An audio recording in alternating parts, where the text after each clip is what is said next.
ETF index mutual funds నేర్చుకుని stock మార్కెట్లో రాణించాలనుకుంటున్నారా? వెంటనే ఈ నెంబర్కి కాల్ చేయండి. డియర్ స్టూడెంట్స్ అండ్ పేరెంట్స్, నేను ఇంతకుముందు ఒక వీడియో చేశాను. 1 వీక్ ముందు నుంచి ఎలా ఉండాలి అది వీడియోని మీరు కావాలని చూడొచ్చు. నేను ఒక్కసారి జస్ట్ ఒక 30 సెకండ్స్లో రివైజ్ చేసి ఎగ్జామ్ని ఎలా రాయాలి దాని గురించి నేను డిస్కస్ చేస్తాను.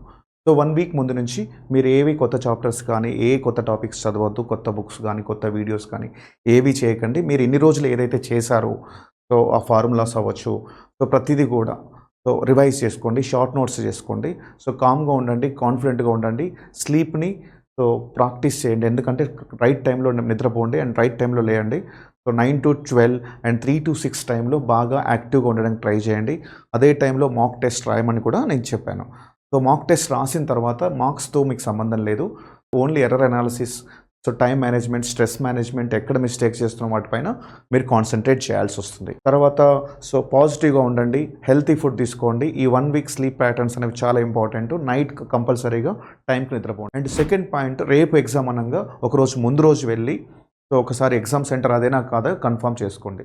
ఎగ్జామ్ సెంటర్ పేరుతో 2-3 ఉండే ఛాన్సెస్ ఉంది కాబట్టి కన్ఫ్యూజ్ అయ్యే అవకాశం చాలా ఉంటుంది. అండ్ మనకు తెలుస్తుంది పబ్లిక్ ట్రాన్స్పోర్ట్ వాడాలా, ఏది వాడాలనేది. మనం ఎగ్జామ్ రోజు అట్లీస్ట్ ఒక 2 అవర్స్ ముందు అయితే వాళ్ళే చెప్పారు, మనం ఇంకొక హాఫ్ అన్ అవర్ ముందున్నా ఏం కాదు. మీరు రిలాక్స్డ్గా అక్కడికి వెళ్తే మనకు అక్కడ ఆధార్ వెరిఫికేషను, అవన్నీ మన hall ticket verification, checking process ఇవన్నీ ఉంటాయి. ఆన్ టైంలో ఉంటే మాత్రం అది బెనిఫిట్ అవుతుంది.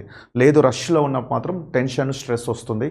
అన్నెసెసరీగా ఈ 2 years ఆఫ్ ప్రిపరేషన్ మొత్తం కూడా వేస్ట్ అయ్యే ఛాన్స్ ఉంది. కాబట్టి ఆన్ టైం అనేది చాలా చాలా ఇంపార్టెంట్. మీతో పాటు ఇంకెవరినైనా తీసుకెళ్ళండి టు హెల్ప్ ఉంటే మీ యొక్క ఏవైతే బిలాంగింగ్స్ ఉన్నాయో అవి పట్టుకుంటారు, మీకు సపోర్ట్గా ఉంటారు. అండ్ వెళ్ళేటప్పుడు కూడా ఫుడ్ విషయంలో కూడా చాలా జాగ్రత్తగా ఉండి, ఫుడ్ అండ్ వాటర్. మీరు మార్నింగ్ అంత ఎర్లీగా తినడం కంటే క్యారీ చేసుకోండి. మామూలుగా 7కో 8కో తింటారు కాబట్టి ఆ టైంలో వెళ్ళే కంటే ముందు జస్ట్ బ్రేక్ఫాస్ట్ లైట్గా చేసుకొని లోపలికి వెళ్ళాలి.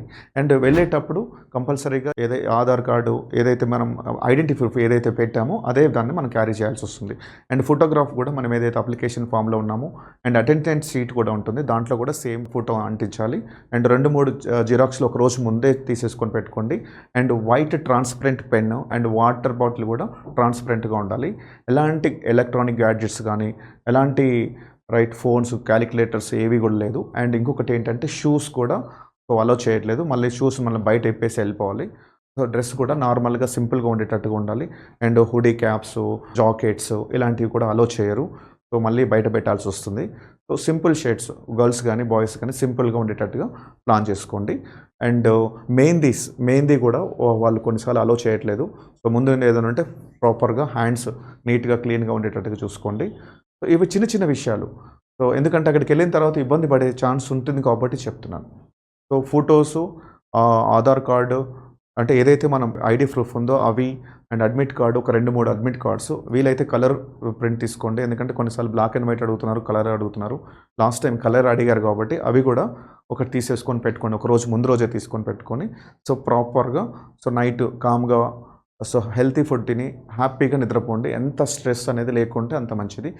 పేరెంట్స్ కూడా వాళ్ళకి కొంచెం హెల్ప్ చేయండి. Once we are entering into the exam hall, ఈరోజు నేను డిస్కస్ చేస్తున్నాను. ఒకసారి ఎగ్జామ్ హాల్లోకి వెళ్ళిన తర్వాత మనకి ఒక కంప్యూటర్ అలాట్ చేస్తారు. First we need to cross check అన్నీ పనిచేస్తున్నాయా లేదా. ప్రాపర్గా మౌస్ కానీ కీబోర్డ్ కానీ ఇవన్నీ ప్రాపర్గా పనిచేస్తున్నాయా అనేది చూడాలి. ఏ మాత్రం కొంచెం అటు డౌట్ ఉన్నా అక్కడ వాలంటీర్స్ ఉంటారు. ఏం భయపడవద్దు, వాళ్ళు పిలిస్తే వాళ్ళ డ్యూటీ అది కాబట్టి. తర్వాత attendance sheet, photos, formalities, left side thumb impressions ఉంటాయి, వాళ్ళు చెప్తారు. వాళ్ళని మీరు ఫాలో అవ్వండి. దాంట్లో ఏమీ ఉండదు. ఒక ఎగ్జామ్కి స్టార్ట్ అవుతుందనగా ఒక హాఫ్ అన్ అవర్ ముందే ఉంటే ఏంటంటే కొంచెం మనకు ఆ అట్మాస్ఫియర్ అనేది అలవాటు అయిపోతుంది. అలవాటు అయిపోవడం వల్ల కొంచెం కామ్గా ఉండాలి, కాన్ఫిడెంట్గా ఉండండి. కొంచెం డీప్ బ్రీత్ తీసుకుంటూ లైక్ మెడిటేషన్ లాగా కొంచెం హ్యాపీగా ఉండండి. మనము ఎవ్వరు కూడా పర్ఫెక్ట్ కాదని డిసైడ్ కండి. మనకి ఏదైతే వస్తుందో దాన్ని పర్ఫెక్ట్గా రాయడానికి మనం కూర్చోవాలి. ఇక్కడ నేను ఎగ్జామ్ స్ట్రాటజీలో 3 ఇంపార్టెంట్ స్టెప్స్ చెప్తున్నాను. Easy, medium and difficult questions. మనం క్వశ్చన్ చూసినప్పుడు ఒక క్వశ్చన్ డిఫికల్ట్గా అనిపిస్తే వెంటనే దాని గురించి పెద్దగా వెంటనే స్కిప్ చేసుకొని నెక్స్ట్ క్వశ్చన్కి వెళ్ళిపోవాలి. మనకు చూడగానే స్కాన్ చేయాలి, చూడగానే తెలిసిపోతుంది క్వశ్చన్ ఈజీగా ఉందా, మీడియంగా ఉందా, టఫ్ ఉందా అనేది. ఫస్ట్ మనం ఏం చేయాలంటే ఈజీ క్వశ్చన్స్ చేయాలి. ఈజీ క్వశ్చన్స్ చేసుకుంటూ పోవాలి. ర్యాండమ్గా చేసుకుంటూ వెళ్ళండి. Chemistry, physics, maths. కొన్ని క్వశ్చన్స్ మిగిలినా పర్లేదు, మళ్ళీ మనం సెకండ్ రౌండ్కి వస్తాం. కానీ మీరు ఎప్పుడైతే డిఫికల్ట్ క్వశ్చన్ స్టార్ట్ చేశారో సో అది రాకపోతే మీకు తెలియకుండానే స్ట్రెస్ పెరిగిపోతుంది, స్ట్రెస్ హార్మోన్స్ రిలీజ్ అవుతాయి బాడీలో. సో నెగిటివ్ మైండ్ సెట్ వచ్చి మొత్తం వచ్చిన questions, medium questions, easy questions కూడా మీరు చేయలేరు. సో ఇది చాలా ఇంపార్టెంట్. ఎంత కాన్ఫిడెంట్గా ఉన్నామో, ఒక క్వశ్చన్ డిఫికల్ట్గా ఉంటే మీకే కాదు అందరికీ డిఫికల్ట్ అది.